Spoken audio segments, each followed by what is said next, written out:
two things I wanted to say about that. I mean, first of all, this is really not for everybody. I mean, because it's like pregnancy. Either you are or you're not. I mean, there's no in between. Not a little pregnant? You can't be kind of a little pregnant. Either you are or you're not. And so you can't. Who is it for and who's it not for? Yeah. What I found is that when I started studying spontaneous remissions, it was for people who had reached the end of their emotional belief, where there was no longer any answers. The doctors gave up on it, they had nothing else to do, right? And so they changed everything about themselves. And some of them were physicians, it's just going like, wow, well, what have I been doing? But now, fast forward to today. I mean, in an age of information, ignorance is a choice. I mean, you got so much information. You don't need a doctor, you don't need a teacher, you don't need a priest or a minister to gain information. You don't need an authority, right? Technology gives us very quick information. So now people are informed. 20 years ago, a doctor said, do you have this health condition? You believed it. Yeah, and not only that, you signed on the dotted line and you got the treatment or the surgery. Fast forward to today, everybody just kind of goes, wait a second. There's multiple opinions, let me get this. You go home and you research it and you say, I want to try this. So now all of a sudden people are taking their power back. So people are more informed. So surgical procedures, pharmaceuticals are not always the first choice for people because there's other ways. And people only do the best with what's available. So now information has scaled and changed the way people face off with health conditions. And now people are coming into this, number one, if they have a health condition that they can self-correct.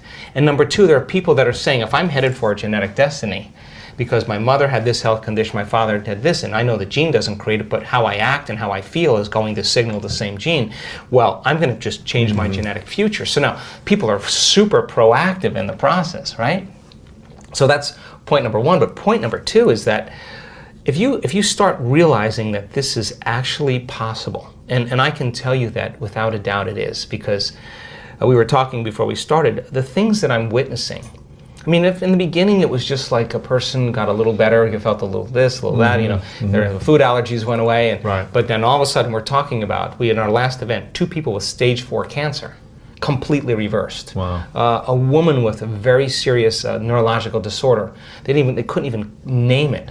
Crutches, the whole bit, left the event, no crutches. Well, how did she do that? Well, let me ask you a question. If she doesn't look like a movie star and she's not buffed and young and attractive and successful, she's just like a normal person, and you listen to this person's story and there's 1,000 people listening to that story, you're going to scratch your head and say, wow, if she can do it, so can I. And just like, an infection spreads amongst a community that creates disease, health and wellness can be as infectious as disease. Right. So do I use it? Yes, but not in the way that people think. Like, I'm not interested in success. I've had it. I know that that's an important element. I think success is a side effect of who you are. But what am I after? I'm after making a difference in the world. I want people to become empowered. So my rehearsals, my meditations, and connecting are all about the next thing that we can push the envelope for. In other words, if that person healed themselves of that health condition and this person healed themselves, is it possible for that person to heal another person? And if they can heal that other person, which is now happening, is it possible to heal somebody on the other side of the planet? But you just have to build the model and then come up with the science to be able to piece it together. And science, turns out, is the language to help to demystify that process. So I now know, without a doubt, if you give people sound scientific information, and every time they learn something new, they're adding new connections in their brain. That's what learning is. Wow. And if they can begin to pay attention for just 1 hour, now they're causing jungles of neurons to begin to organize as a platform of understanding. If I say to you, now turn to the person next to you and explain what I said, and we do this in our events, if you can turn to the person next to you and explain what you said, you've wired it in your brain. What's the relevance of that?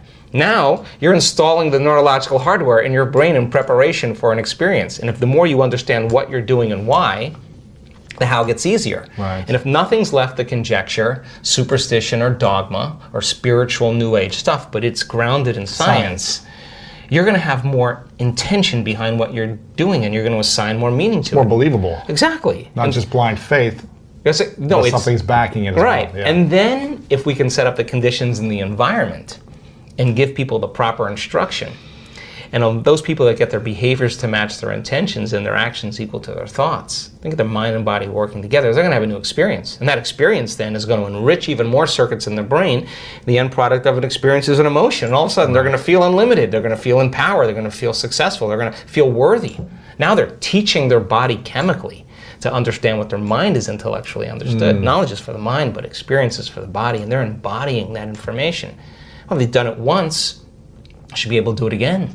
And while you keep repeating the experience, you know this as an athlete, it's going to become automatic. Right. It's going to become innate. It's going to become second nature. It's going to become who you are. You don't have to think about it any longer. So take a person who was abused as a child with an alcoholic parent who has a very rare genetic disorder. They've manifested weakness in their bones because that's the emotion they live by. Genetic disorder that medical science says we have no way to help you. How do you explain after a year of every day going after it, overcoming herself to become someone else, that no more any fractured bones, no evidence of broken bones, no more crutches, no more wheelchair, running again? How do you explain that except she literally became someone else?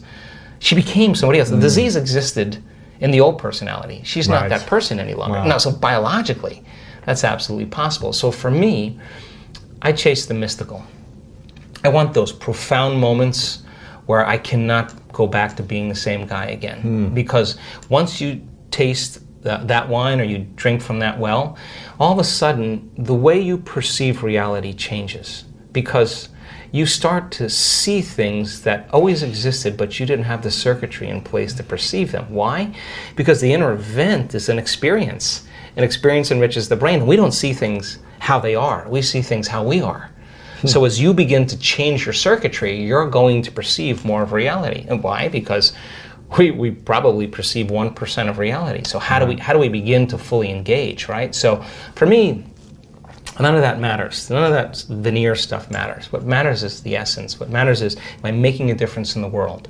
How can I begin to affect a change and help people to heal or create a better life for themselves, and not do it matter to matter, with bravado and adrenaline and all that. That's the old way. This is about connecting, and instead of going and getting it, creating a field where you draw it to you, and the synchronicities and the coincidences and the opportunities that are coming to you as a result of you doing the inner work, you're going to rush less in your life, and you're going to be more aware of your energy. And nobody changes until they change their energy. And when you change your energy, you change your life. But that doesn't mean you change your energy, do a meditation, and you get up and then get on the freeway and flip people off. Right. You just disconnected from the energy of your future.